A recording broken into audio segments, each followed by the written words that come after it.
안녕하세요. 이렇게 복음반에서 만나 뵙게 돼서 아주 반갑습니다. 저는 그 위암을 수술하는 외과 의사인데요. 의사의 그런 관점에서 성경을 보다 보면 질병에 대한 얘기가 많이 나오고 또 죄와 연결해서 저희 그 이해를 할 수 있는 방법들이 저에게는 도움이 돼서 그걸 간증으로 나눴었는데 우리 복음반에서도 그러한 방식으로 생각하는 것들이 더 도움이 될 거라는 말씀들 주셔서 오늘 이렇게 같이 하게 되었습니다. 오늘 제가 말씀드릴 거는 크게 세 가지인데요. 처음에는 죄와 질병이 유사한 점들이 있습니다. 그 뿌리도 같고, 그래서 그걸 먼저 말씀드리고요. 두 번째는 저희가 병에 있어서는 내가 병에 걸렸구나 하고 하는 인식하는 병식이라는 것이 치료의 시작에서 중요한데, 이것을 죄에 대해서 또 적용해서 생각할 수 있는 방법들, 이걸 말씀을 드리고, 마지막으로 세 번째는 우리가 믿음으로 구원을 받는다고 하는데 이런 의료 현장에서 병을 치료하는 것에 빗대어서 그런 것들은 어떻게 믿음으로 구원을 받는다는 것인지 한번 비유처럼 빗대어 생각을 해보기를 원합니다. 예수님께서 이제 죄인에 대해서 말씀하실 때 몇 가지 비유를 드셨는데요. 그 중에 그 병든 자, 환자에 빗대어서 말씀하신 부분들이 있습니다. 그래서 누가복음 5장 31절을 보시면 예수께서 대답하여 이르시되 건강한 자에게는 의사가 쓸데없고 병든 자에게라야 쓸데있나니 내가 의인을 부르러 온 것이 아니요 죄인을 불러 회개시키러 왔노라 라고 하셨습니다. 여기에 첫 부분에 3명, 뒷부분에 3명, 이렇게 6명 사람이 나오는데요. 첫 부분에는 건강한 자, 병든 자, 의사가 나오고 뒷부분은 의인, 죄인, 또 내가 라고 한 예수님이 나오죠. 그래서 건강한 자는 의인을 가리키고 병든 자는 죄인을 가리키고 또 의사는요 예수님을 말씀하시는 겁니다. 그렇게 죄를 병과 비유해서 또 예수님 자신의 의사에 비유해서 이제 말씀하고 계십니다. 이 질병이라는 것은 아담과 하와가 처음에 죄를 지었을 때 그때 사람에게 들어온 것이어서 뿌리가 같다고 할 수 있고 또 이렇게 죄와 질병을 서로 비교를 해보면 이제 성경이 인간에 대해서 또 나 자신에 대해서 이 모든 사람이 죄인이다. 또 세상에 의인은 없나니 하나도 없다. 라고 표현한 의미를 조금 더 이해할 수 있게 되는 것 같습니다. 그래서 내가 죄인이다라는 말씀을 들으면 참 인정하기 어렵고 또 이해하기 어려우시는 분들도 많다고 제가 충분히 이해가 됩니다. 그래서 내가 뭐 다른 사람들한테 그렇게 잘못한 것도 없고 그리고 실제로 이제 뭐 감옥에 갈 만한 죄를 진 것도 없고 또 다른 사람들에 비하면 뭐 이렇게 다른 사람들 힘들게 하는 것 같지도 않고 그렇게 생각을 할 수가 있는 거죠. 그리고 주변에 이제 보면은 실제로 그런 큰 법적인 그런 죄를 짓지 않는 분들도 많고 대개는 소위 그냥 원만하게 사시면서 좋은 관계를 맺으시면서 사시는 분들이 사실 대부분이라고 생각은 됩니다. 그런데 이제 교회에서 믿는 사람들이 이런 말씀을 하는 것도 들어보셨을 것 같습니다. 우리가 어떤 죄들을 지어서 그것 때문에 죄인이라고 말씀드리는 게 아니고 우리가 죄인이라는 속성을 가지고 있기 때문에 그래서 죄를 짓게 되는 것이다. 그래서 이건 뭐 궤변이라고 생각하실 수도 있고 좀 억지다라고 생각하실 수도 있는데 이걸 이제 병에 대입을 해보면 조금 더 이해를 하실 수가 있습니다. 우리가 환자를 생각하면 어떤 모습이 떠오르시나요? 그래서 막 열도 나고 기침하고 또 뭐 설사 또 구토 이런 모습들을 상상하게 되시죠? 이런 모습들은 이제 의학적으로는 증상이라고 부르는데요. 이것은 병 자체를 병명으로서 이렇게 인식하는 건 아닙니다. 그래서 기침 자체는 뭐 기침병 해가지고 병으로 인식하는 게 아니라 어떤 다른 병이 있으면서 그에 대한 결과로 나오는 것이라고 이해를 하는 것이죠. 그래서 지금 같을 때는 옆에 분이 이제 콧물도 나고 막 목도 아프다 그러고 기침하고 그러면 어떻게 의심을 해야 되죠? 네, 코로나 감염이 혹시 있는지 이제 막 생각을 하게 되고 걱정도 하게 되죠. 그래서 코로나 감염이 있든 어떤 바이러스 감염이 있든 폐렴이 있든 한 그런 원인이 따로 있어서 그래서 거기에 대한 결과로서 증상으로서 이런 기침도 나고 열도 나고 하는 것이죠. 저는 위암 환자들을 주로 보는데 암은 유전자의 병입니다. 그래서 유전자 이상이 있어서 막 그 증식을 하게 되고 더 이상 컨트롤이 안 돼가지고 막 다른 데로 퍼지고 이런 병인데요. 그런데 이런 원인은 그래서 유전자에 있는 이런 병 때문에 이것이 커져서 나중에 위에 궤양을 일으키면 속이 쓰리는 증상도 일으키고 또 피가 나고 그러면 변이 까맣게 나온다든지 피를 토한다든지 하는 증상이 생기고 또 그 장을 맞게 되면 토하기도 하고 그렇게 되는 거죠. 그래서 이런 증상들이 나타나는데 이런 증상만을 치료하는 것을 대증요법이라고 부릅니다. 증상에 대처하는 그런 치료라는 거죠. 그래서 기침이 나면 기침약, 뭐 설사가 나면 설사약 이렇게 드시는 건데 문제는 이런 대증요법은 병 자체를 근본적으로 치료하는 건 안 됩니다. 그래서 위암이다 하면 그래서 뭐 속이 쓰린다 그러면 속 쓰리지 않는 제산제라든지 이런 약만 드신다고 치료되는 게 아니라 그 근본적인 위암을 수술로 제거하거나 아니면 암 자체를 죽이는 항암제를 써야지 근본적으로 치료가 되는 것이죠. 그래서 이렇게 질병의 원인이 어떤 것이 있을 때 근데 그렇더라도 사람한테 나는 증상은 다를 수도 있고 정도도 다를 수도 있습니다. 우리 코로나 감염도 어떤 분들은 증상이 심하게 나타나고 어떤 분들은 거의 안 나타나고 하잖아요. 그리고 암의 경우에도 여러 가지 암들이 어느 정도 크기가 커지기 전까지는 증상을 안 나타내는 경우가 많습니다. 그래서 침묵의 잔기 간이다 또 뭐 소리 없는 위협 뭐 이래서 뭐 췌장 뭐 이런 얘기들을 들어보셨을 것 같습니다. 그래서 병이 있더라도 증상이 안 나타나거나 뭐 좀 애매하게 비특이적으로 나타나는 경우도 많기 때문에 국가에서는 이제 건강검진으로 빨리 조기 검진을 하라고 말씀드리는 거죠. 그래서 암이 보통은 크기가 한 1cm 정도 돼야지 그래도 뭐 내시경이나 이런 CT나 영상 검사에서 발견이 잘 될 수가 있는데 그 정도에서는 대개는 증상도 없습니다. 그런데 저희가 한 1cm 된다 그러면 이제 무시할 수도 있는데 실제로 암이 한 1cm 정도 되려면 암세포가 그 안에 어느 정도 있는 걸로 생각이 되시나요? 그래서 암에 따라서 다르고 하긴 한데 대략 산술적으로 계산해 보면 한 10억 개 정도, 뭐 억 개 이상은 있는 것으로 이제 알려져 있습니다. 그래서 숫자로만 보면 굉장히 엄청나게 많은 것이죠. 그래서 우리가 뭐 증상이 없다 이렇다고 해서 병이 없다라고만은 얘기를 할 수 없는 것이죠. 또 제가 경험하고 또 성경에서 이야기하는 거로는 우리 속에는 우리가 부정할 수 없는 죄성이 있다고 말씀을 하고 있습니다. 그리고 저도 일단 뭐 저를 봐서는 그렇다고 인정이 됩니다. 그래서 어떤 거는 제가 진짜로 스스로 내 욕심이 막 나서 내 의지로 나쁜 생각도 하고 나쁜 행동도 하게 되고 하는데요. 또 어떤 때는 내가 하기 싫어도 내 마음 한구석에 그런 원천적인 죄성이 우리 안에 있는 거를 이제 확인을 하게 됩니다. 그거는 처음에 이제 아담과 하와가 죄를 지어서 하나님과 단절되게 되었을 때 그때 이제 죄가 우리 마음속에 같이 들어왔기 때문에 그래서 생긴 것이고 그것이 마치 유전병처럼 또 선천적 질환인 것처럼 하와로부터 이렇게 아담과 하와로부터 쭉 유전이 돼서 저희가 날 때부터 그러한 악한 마음을 가지고 태어난다고 설명을 하고 있습니다.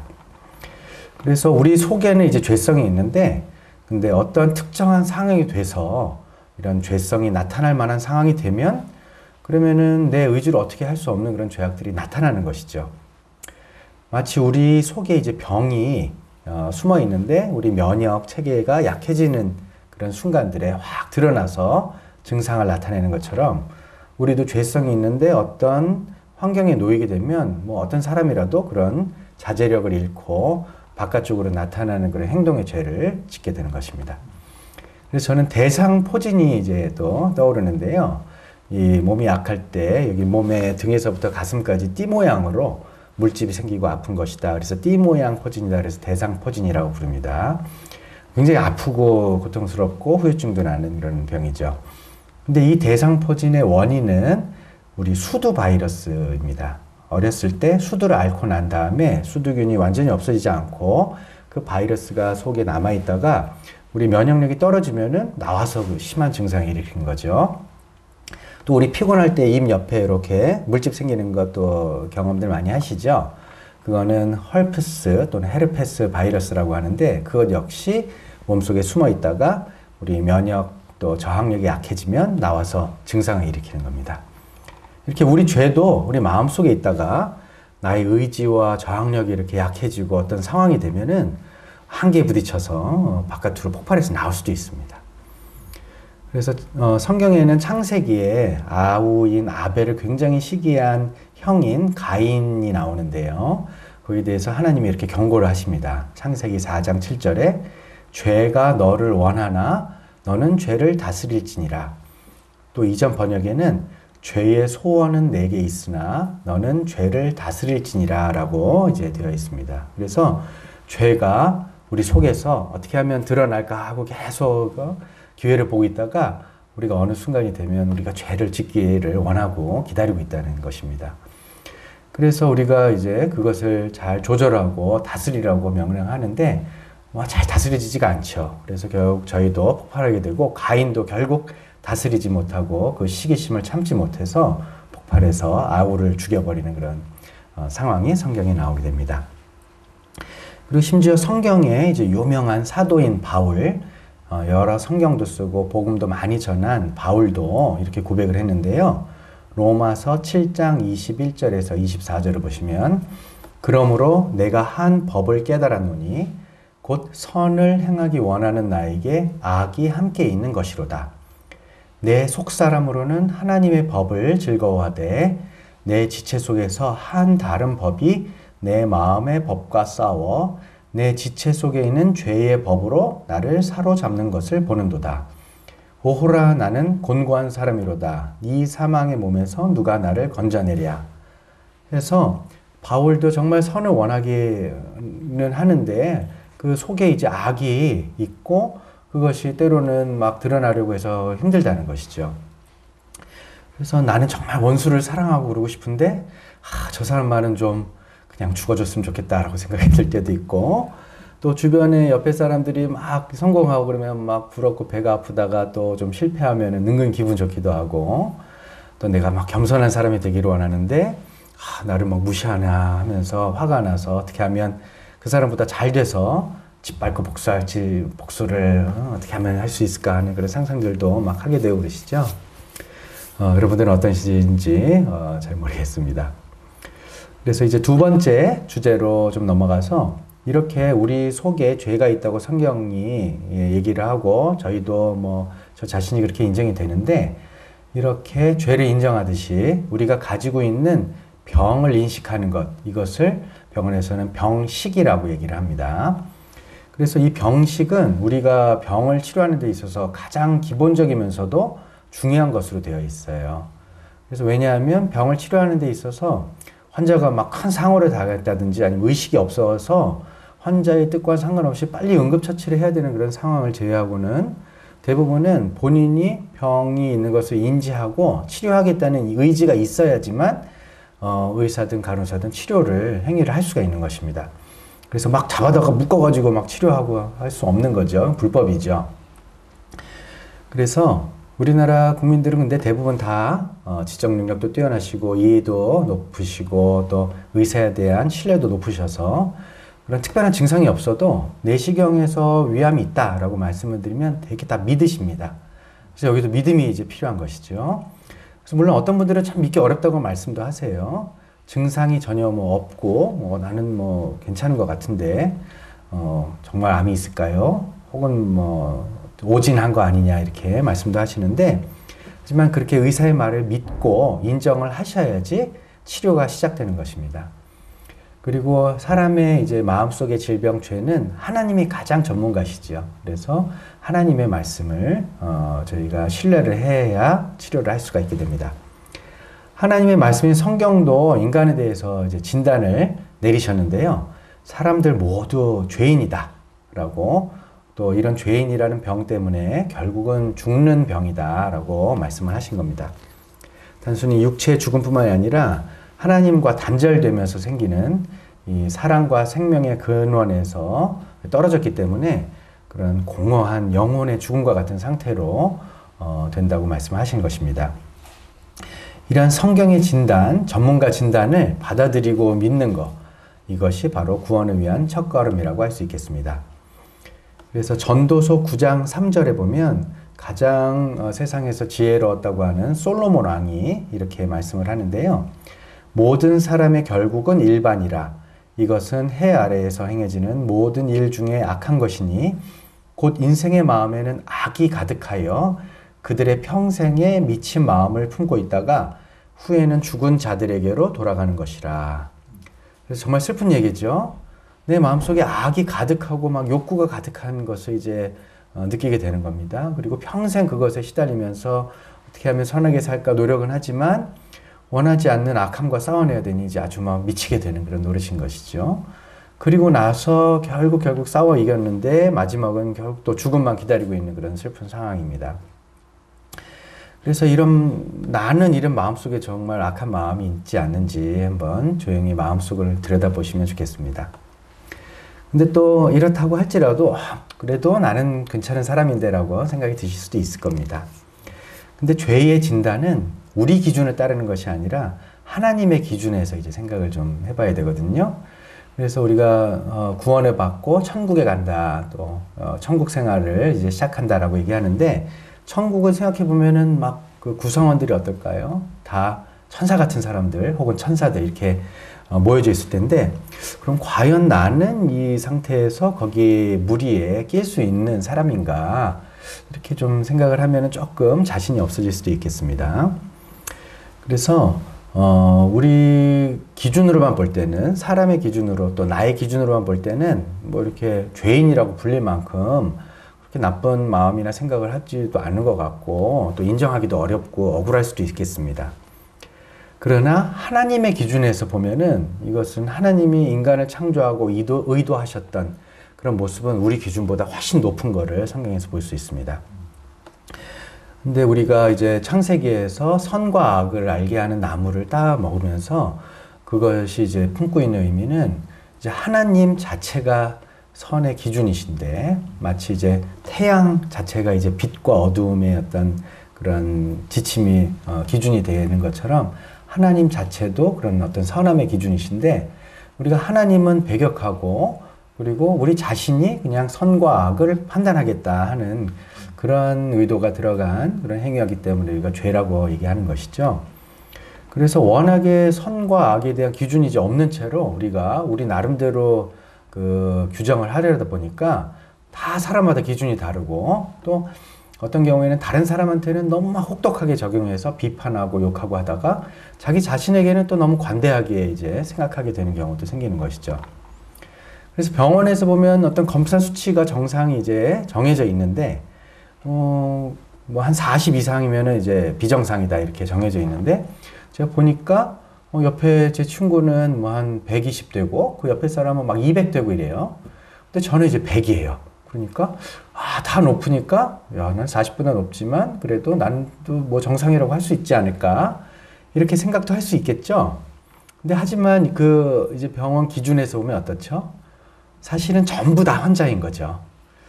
그래서 우리가 하나님의 기준은 어떤가 이것을 좀 엿볼 수 있는 구절들이 마태복음에 나오는데요. 예수님이 이제 천국 시민으로서 사는 사람들이 어떤 정도의 기준을 가지고 있느냐를 말씀을 하시는 걸 보면 마태복음 5장 39에서 44절에서 나는 너희에게 이르노니 악한 자를 대적하지 말라. 누구든지 내 오른편 뺨을 치거든 왼편도 돌려대며 이게 가능할까요? 또 너를 고발하여 속옷을 가지고자 하는 자에게 겉옷까지도 가지게 하며 또 누구든지 너로 억지로 오리를 가게 하거든 그 사람과 십리를 동행하고 내게 구하는 자에게 주며 내게 꾸고자 하는 자에게 거절하지 말라. 또 내 이웃을 사랑하고 내 원수를 미워하라 하였다는 것을 너희가 들었으나 나는 너희에게 이르노니 너희 원수를 사랑하며 너희를 박해하는 자를 위하여 기도하라. 이게 말이 쉽지 이게 사람으로서 또 내 자신이 과연 이렇게 할 수 있을지 이제 의문이죠. 그래서 만약에 이런 기준으로 우리를 본다면 우리가 과연 자격이 있는 사람일지 의인의 그 기준에서 통과할 수 있는지 생각을 해보게 됩니다. 다시 누가복음 5장 31절 아까 말씀드린 구절인데요. 다시 한번 읽어드리면 예수께서 대답하여 이르시되 건강한 자에게는 의사가 쓸데없고 병든 자에게라야 쓸데있나니 내가 의인을 부르러 온 것이 아니요 죄인을 불러 회개시키러 왔노라. 이거는 어떤 말씀이냐 하면 그 환자가 환자라고 인정을 해야지 이제 치료를 할 수 있듯이 내가 병든 자가 아니다 이렇게 버티고 필요가 없다 하는 분들한테는 실제로 그 치료가 어렵다 하는 그런 말씀을 하시는 겁니다. 그래서 이 말씀의 배경을 보시면 예수님께서는 레위라고 하는 세리라고 나와 있는데요. 그 사람을 용서하여 부르시고 그래서 레위가 너무 감사해서 예수님을 집에 초대를 해서 식사를 대접을 한 거예요. 그런데 이 시대에는 세리라는 이 세관이라는 직업은 로마의 집권하에서 그 유대 민족을 수탈하는 그런 매국노 같은 존재로 아주 죄인처럼 여겨지는 직업이었습니다. 그래서 여기서 이걸 보고 그 유대인 바리새인들이라고 스스로 의롭다고 생각하고 굉장히 의롭게 살아가려고 하는 그런 사람들이 예수님께서 이런 죄인과 함께 식사를 하시냐고 비방을 한 거예요. 그에 대해서 예수님들이 이렇게 꼬집어서 말씀하신 말입니다. 그래서 예수님의 기준, 하나님의 기준에서 보면 세리나 바리새인들이나 다 죄인이라는 거죠. 그래서 그래도 이제 세린들은 예를 들면 위암이 있는데 좀 출혈이 막 나고 이제 심한 증상이 발견되는 그런 사람들이어서 인정을 하고 예수님께 치료를 구한 사람들이고, 근데 바리새인들은 뭐 증상도 좀 경미하고 또 이제 증상이 좀 나타나면은 이제 그냥 대증요법을 막 하는 거죠. 본인이 열심히 막 그 치료를 하려고 하고 그 검증 안 된 약이라든지 아니면 증상만 좀 다스리는 약을 이제 하면서 나는 병이 없다 이렇게 나는 건강한 사람이다라고 주장을 하는 사람이에요. 그러면 이런 두 어떤 그룹의 사람들 중에 누가 암이 완치될 확률이 더 높겠습니까? 자기 병을 인정하고 전문가에게 찾아가서 의뢰하는 사람들이 더 치료될 확률이 높겠죠. 또 한 가지 인정을 해야 될 것은 우리 스스로 우리를 치료를 못한다는 거예요. 그래서 다행히 이런 코로나 바이러스나 이런 바이러스 질환들은 우리 면역 세포들이 결국 시간이 지나면 다 치료를 하게 되는데, 암 같은 것은 그거에 한계가 있어서 우리 자신이 우리를 치료를 못합니다. 그래서 위암이 있고 증상이 있는데 내가 아무리 뭐 좋은 음식을 먹고 그때부터 건강한 그런 생활 습관을 가지고 운동하고 이렇게 하더라도 또 약도 증상을 치료하는 약을 먹더라도 그걸 내 자신이 치료할 수가 없는 거죠. 그래서 그거를 치료하려면 전문가인 그런 외과 의사 또 암의 전문가들한테 찾아가야 되는 겁니다. 그래서 한편으로는 또 이러한 우리 면역이 너무 심하게 작용해가지고 또 우리를 힘들게 하는 경우들도 있죠. 그래서 이번에 코로나 바이러스도 사이토카인 폭풍 이런 식으로 해서 우리 면역이 또 너무 막 발하는 경우도 있어요. 그래서 어떤 분들은 죄에 대해서 너무 무감각하고 어떤 분들은 또 너무 예민해가지고 그것 때문에 자기를 막 비하하고 힘들게 하고 다른 사람들도 비판하고 하는 경우들도 그렇게 있죠. 근데 그런 증상이 어떻건 간에 우리 몸의 반응이 어떤건 간에 이제 중요한 거는 우리가 어떻게 해서 그거를 치료하려고 열심히 노력해도 치료가 안 된다는 것이죠. 그러면 어떻게 이 죄라는 병을 치료를 해야 될까요? 이제 세 번째 주제로 넘어가겠습니다. 그래서 이러한 비극적인 상황을 참 하나님께서는 그냥 방치를 해두신 건 아니에요. 그래서 아주 근본적인 치료책을 보내주셨습니다. 요한복음 3장 16절을 보시면 하나님이 세상을 이처럼 사랑하사 독생자를 주셨으니 이는 그를 믿는 자마다 멸망하지 않고 영생을 얻게 하려 하심이라. 예수님은 하나님과 동등된 삼위일체 하나님이라고 하는데 또 독생자 아들이라고 표현이 되어 있으시죠. 그래서 하나님과 동등한 아들이신 예수님이 육체를 입고 이 땅에 예루살렘 땅에 오셔서 그 죄를 다 짊어지고 돌아가셨고 그 후에 이제 세상에 있는 사람들은 그 죄 때문에 다 죽었죠. 하지만 오로지 예수님 한 분만이 그 죄와 죽음의 권세를 이기시고 3일 만에 부활하셨어요. 그래서 보시면 그를 믿는 자마다 멸망하지 않는다고 하였죠. 그래서 예수님을 믿고 모셔드리는 자들은 예수님과 동일하게 그 모든 죄를 다 해결하시고 또 또 영생을 얻게 하려 하심이라. 새로운 생명, 육체뿐만 아니라 영원한 영혼의 그런 생명을 주신다고 약속을 하셨습니다. 그런데 이게 우리가 너무 기쁜 소식이고 또 복음, 기쁜 소식이라는 표현이죠. 참 반가운 소식인 점은 이런 것들을 무료로 그냥 주신다는 거예요. 지금도 코로나 바이러스 검사 키트라든지 백신이라든지 치료제라든지 다 개발이 되었는데 굉장히 비싸기 때문에 경제적으로 부유하지 못한 나라들한테는 잘 전달이 안 되고 있죠. 그리고 우리가 이제 암 치료제들도 항암제들이 굉장히 신약들은 굉장히 비쌉니다. 그래서 심지어 뭐 수술 비용보다도 더 비싸기도 한데요. 이러한 치료제들을 그냥 무료로 주신다는 거예요. 왜냐하면 이런 치료제들이 너무 비싸기 때문에 사람들이 다 못 산다는 거죠. 예를 들어서 항암제가 막 1년에 치료하는데 막 몇 억씩 든다고 하면 우리 그 보험이 안 된다 하면은 치료를 받을 수 없겠죠. 우리 죄를 치료하는 이런 치료제는 너무나 귀한 그런 값진 것으로 돼 있어서 사람들이 자기가 노력해서 살 수가 없는 겁니다. 무려 하나님, 예수님의 피로 사셔서 만든 그러한 값을 가지고 있는 그런 귀한 치료제거든요. 그래서 하나님은 그것을 무료로 그냥 나눠주시기로 결정을 하시고 저희가 그냥 믿고 요청하기만 하면 주신다고 하시는 것이죠. 그래서 너무나도 기쁜 소식이라는 겁니다. 그래서 이렇게 예수님을 믿고 치유를 받고 함께 하시더라도 막 즉각적으로 우리 마음속의 죄악들이 다 한순간에 없어지는 것은 아닙니다. 그래서 코로나도 앓고 난 후에 또 후유증도 있다고 하잖아요. 그렇다고 할지라도 우리가 안심할 수 있고 믿는 것은 예수님께서 우리 자격이 안 되지만 그래도 일단 우리를 건강한 자, 의인으로 인정을 해주시겠다라고 하신 것입니다. 그리고 천국 시민의 자격을 일단 주시겠다. 마치 백신 패스처럼 우리가 출입을 할 수 있는 것처럼 천국 패스도 약속을 해주신 거죠.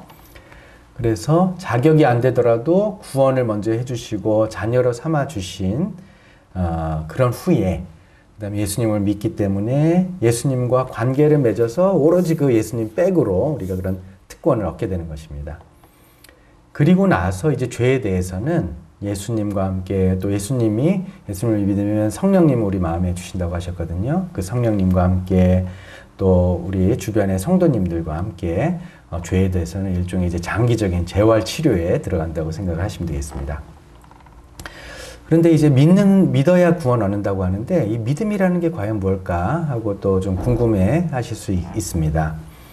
그냥 예수님이 이렇게 죄를 다 해결하셨구나. 마치 우리가 그냥 영화 스토리 보듯이 그렇게 알겠어 라고 하는 것인지 아니면은 믿음을 증명하기 위해서 뭔가를 막 해야 되는 것인지 그런데 또 성경에서는 어떤 행위, 교회를 열심히 가는 거라든지 헌금 내고 봉사하는 거라든지 그런 행위들로 구원받은 건 아니라고 말씀하시거든요. 그래서 구원받는 믿음이라는 게 어떤 것인지 잘 이해가 안 갈 수도 있습니다.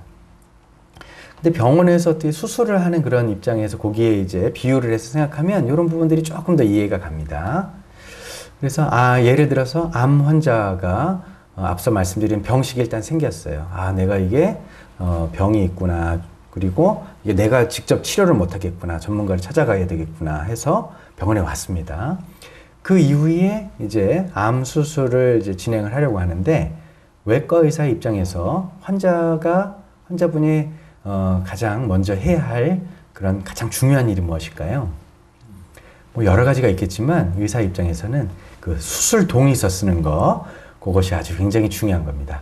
동의서가 없으면 아무것도 못하고 동의 능력이 있는데 동의를 받지 않고 막 마취하고 수술하는 거는 불법으로 돼 있어요. 근데 동물병원에서는 우리가 동물한테 이렇게 동의를 받거나 하지는 않죠. 왜냐하면 지식 수준이 의사와 맞지 않는 그런 수준이거든요.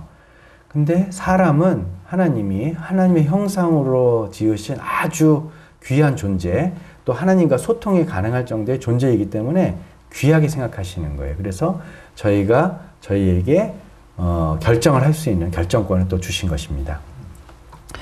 그래서 근데 수술을 받는 데 있어서도 동의서를 쓰는 거는 이 행위 자체가 그냥 이렇게 끄적이는 거지만 실제로 그것을 위해서는 굉장한 믿음의 그런 결단이 필요한 겁니다.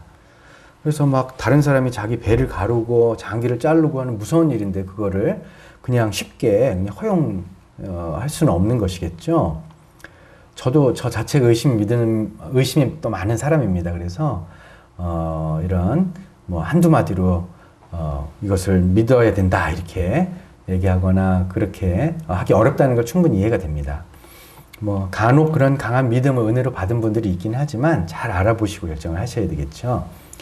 그래서 성경에서도 수많은 그런 믿을 만한 근거와 또 증인들을 많이 제시를 하고 계세요. 그리고 또한 교회에 다니시는 많은 분들이 다 경험자시고 또 병원을 생각하면 다 환우인 것처럼 생각이 되시겠죠.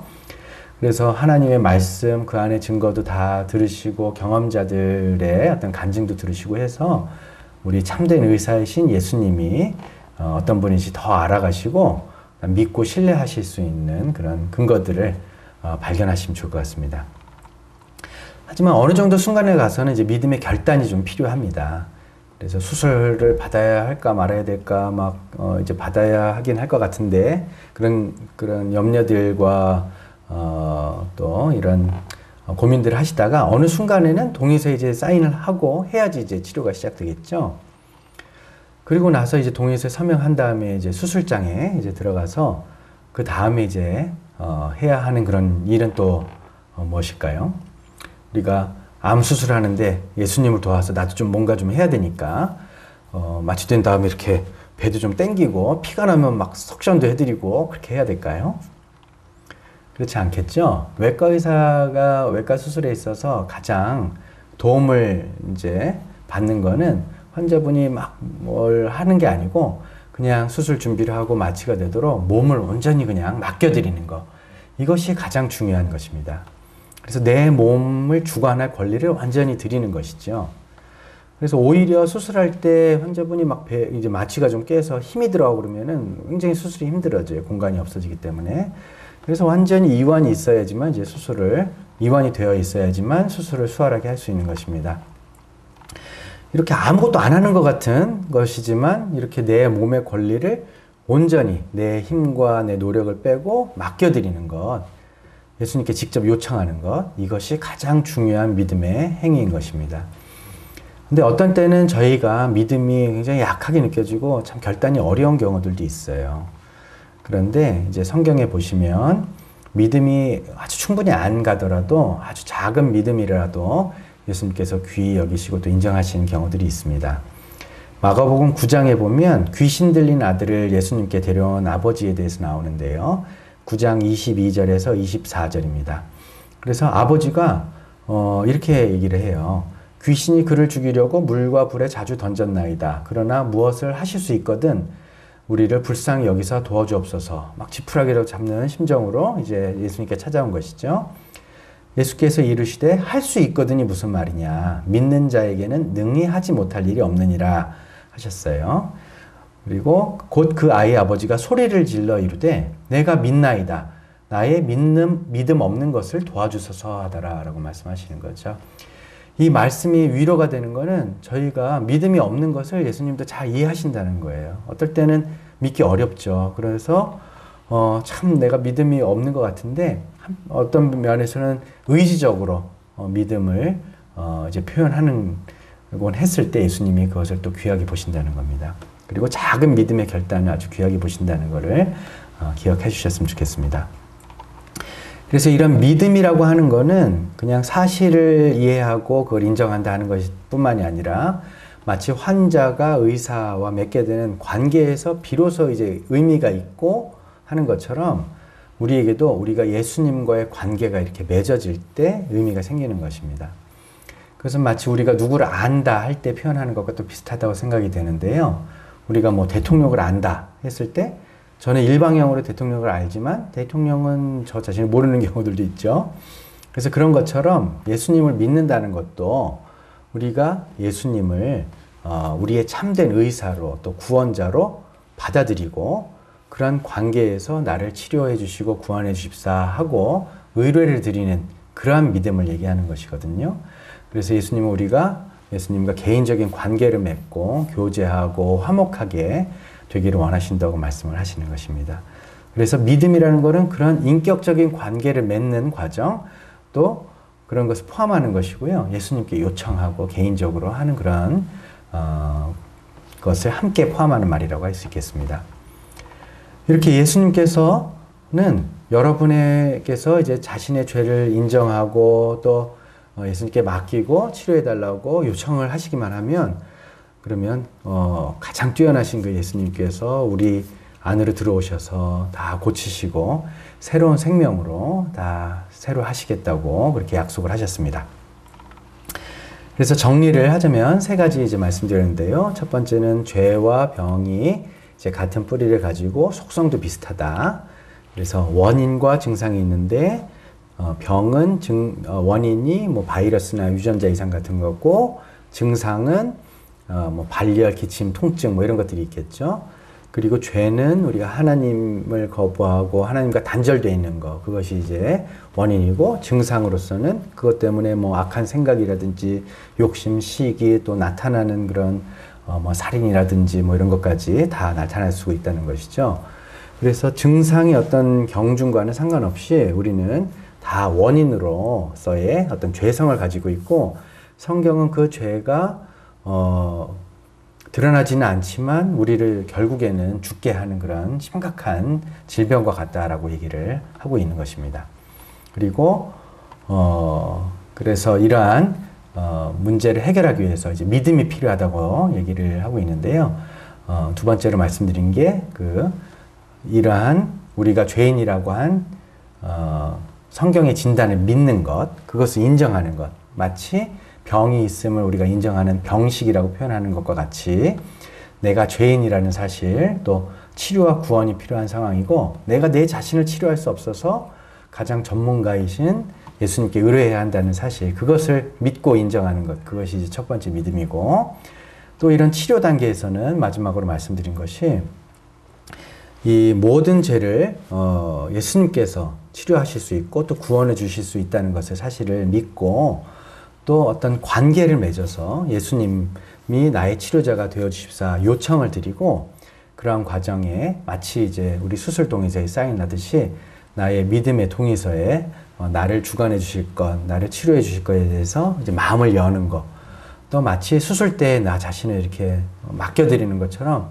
내 모든 노력과 힘을 다 온전히 빼고 나의 모든 그런 권리와 또 나를 치료하시는 그런 예수님께 내 자신을 내어드리는 것, 이것이 이제 우리가 구원을 얻게 되는 믿음과 비유해서 말씀을 드릴 수 있겠습니다. 그래서 아무쪼록 오늘 말씀을 들으시는 모든 분들이 이런 사랑의 또 능력의 예수님을 더 깊이 알게 되시고, 또 믿음으로 말미암아서 값없이 주시는 그 귀한 기쁜 소식, 구원을 얻게 되시기를 기도를 드립니다. 네, 감사합니다.